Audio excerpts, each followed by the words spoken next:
প্রিয় বন্ধুরা, আসসালামু আলাইকুম। অনেক দিন ধরে কলা ভর্তা খাবো উদ্যোগ নিয়েছি, কিন্তু ভর্তা করার মতো আর সময় হচ্ছিল না। হঠাৎ আজকে বাজারে গিয়ে কলা চোখে পড়াতে কলা নিয়ে নিলাম, সাথে দিলাম টক আম।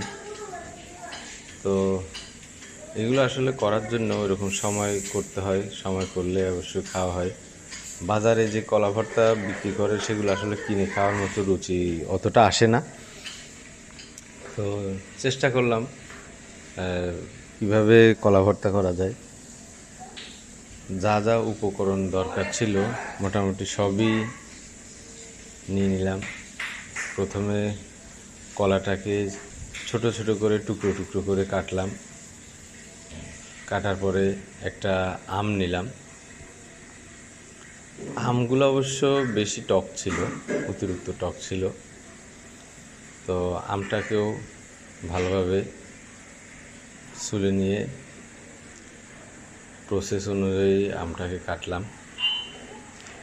কলার সাথে টক আমটা কতটা আসলে যায় সেটা জানি না, নিজের মন চাইছে দেখে কলার সাথে আমটাও দিয়ে দিলাম, যাতে একটু টক টক স্বাদযুক্ত হয়। আমটা ছিলার পরে কুচি কুচি করে পাতলা পাতলা করে এটার সাইজ মোতাবেক নিয়ে নিলাম। এরপরে শুকনো মরিচ নিলাম।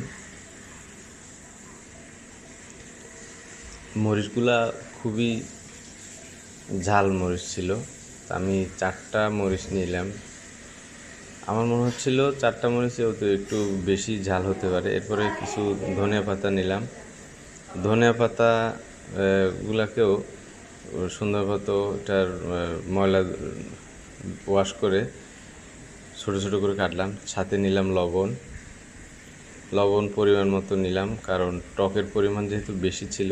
এরপর হালকা একটু চিনি মিক্স করে নিলাম।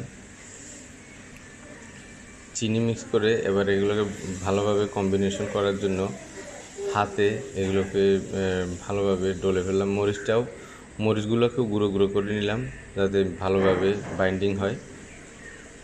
ওয়াও, খুব সুন্দর একটা ফ্লেভার আসতেছে। আমার তো জিভে এখনই জল চলে আসছে।